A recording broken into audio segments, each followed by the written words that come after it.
What the Truck Wednesday, Tom and Russell here. Today we're here to talk about O2 sensors and why they're important and why you need to know what kind of problems may happen. Yeah, we're going to answer all the questions you were afraid to ask about O2 sensors. First question, what does an O2 sensor do? Well, off the top of my head, what it does is it reads the oxygen levels in the exhaust, unburned oxygen levels, and then it makes an adjustment. It sends a signal to the ECU to adjust the air-fuel ratio to the correct percentage or rate, and it's 14.7 to 1. Okay. Yeah. So it reads it constantly, makes constant adjustments based on engine temp, ambient temp, and that will give you a more efficient vehicle, lower emissions. Yeah. So that's what it does. Nice. Okay. Next question. Yes, you in the back. How long does it last? Well, the earlier O2 sensors, they would say between 30 to 50,000 miles, but technology has come a long way. Now they're saying 100,000 miles is peak life. Wow. That's the most you're going to get out of it in a properly maintained vehicle. That's a lot of miles. That's a lot of miles, but the way some people rack up the miles, that's 8 years, less sometimes. Yeah. So yeah, they typically last between 60 to 100,000 miles. Now these are the factors that can affect the life of your O2 sensor. Obviously normal wear and tear, just using your vehicle will cause it to go bad because they experience extreme heat. Mm-hmm. If you drive short distances like I do, it never gets up to operating temperature to go into self-cleaning mode, so it just accumulates soot. Now, what is self-cleaning mode? Well, it's the temperature that it gets to where it will burn off okay. anything that tries to stick to it. Like, I got you. Like the soot. Mm-hmm. Maintenance, if you don't do proper maintenance, like air filter, spark plugs, wires, etc., if those plugs are so worn out that it's not getting a good clean spark and there's raw fuel going through there, that can shorten the life. Okay. As I mentioned earlier, short trips, crappy fuel quality. Which I'll use some better fuel quality. Yeah, I use in my Pathfinder and the cars that I have that sit more than they get driven. I go downtown to that gas station as the non-ethanol gas. It's $6 a gallon. Wow. Okay. But it's hopefully worth it. I don't know. Yeah.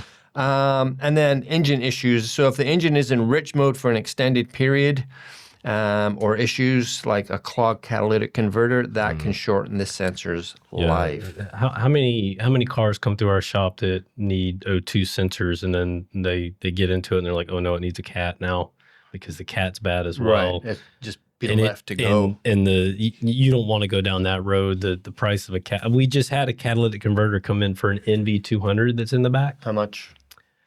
$2,500. Wow. My God. Yeah.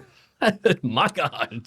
All right. So what are some signs that the O2 sensor may be starting to go bad? Decreased fuel economy. Do you keep track of your mileage in your vehicles? I don't. I don't. I actually do. I mean, I'm like you. I drive really short distances. I mean, on the weekends and stuff, I might, go out of town or something, but I feel like I don't know. I'm not good about tracking it. I do. I'm a nerd. I like that kind of stuff. I'll get the receipt, reset the trip meter, do the math. I might do that next time. It's just kind of interesting. It's a good way to keep track of the health of your vehicle, I think. Maybe I don't want to know. Yeah, some cars you don't want to know. My van gets about 24 miles to the gallon, which is good. That's awesome. My Lincoln gets 11. Nice. Yeah. Okay, so a rough engine idle or misfires, incorrect air-fuel ratio can cause an unsteady engine speed or rough idle. Failed emissions test, kind of a no-brainer. If you do those. Yeah, for our friends in California and other places. Unusual exhaust odor. It's a kind of a rotten egg smell or a sulfur, not a surfer smell. That's kind of salty like the ocean. But Who's been behind one of those cars? yeah, Stinky. yeah. So that's kind of stinky smell from the exhaust. Sluggish acceleration. Incorrect readings can cause the engine to lack power when accelerating. These are all the symptoms I'm having with the Pathfinder right now. Except this one, black exhaust smoke. A rich fuel mixture caused by a faulty sensor can lead to black smoke coming from the exhaust. So those are things to look for. If you get a check engine light come on, the common code you're going to see for a failed O2 sensor is P0138 or P0135. And our recommendation on engine codes is if you have one and you know what it is, still diagnose it, because it could be, it could be something that has maybe the catalytic converter's bad. Yeah. Would it throw the same code? Possibly. Yeah. Possibly. One thing that I do get is I get a phone call from somebody and they're like, hey, I just went to, auto parts store because I had a check engine light and they said it was P12345, whatever that is. And so what do I need to fix that? And I have no idea. I have no idea. I don't have access to engine codes. I mean, the code is the result of the test, but it doesn't pinpoint exactly what caused that to go off. Right. It just kind of guides you in the direction. All right. So those are the things that, are indications that you may need an O2 sensor. Now, why go OEM? Yeah. Why not? Yeah. I mean, OEM obviously is going to be the best quality, highest quality, the correct part, calibrated correctly for your vehicle, things like that.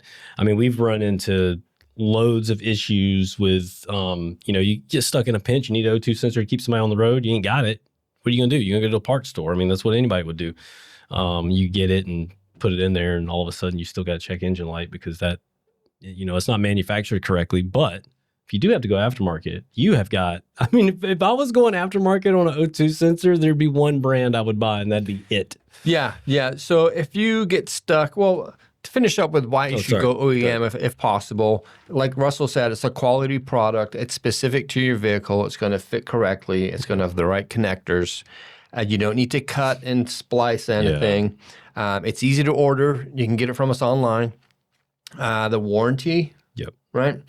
And the long life of OEM parts. My Pathfinder, 1992. How old is that, Russell? 92, 2002, 2012. It's kind of old. It's very old. I can't even do the math on that right 92. now. if my 10-year-old was here, he would tell us like that what it is. I'm going to say it's roughly 40 years old. Yeah.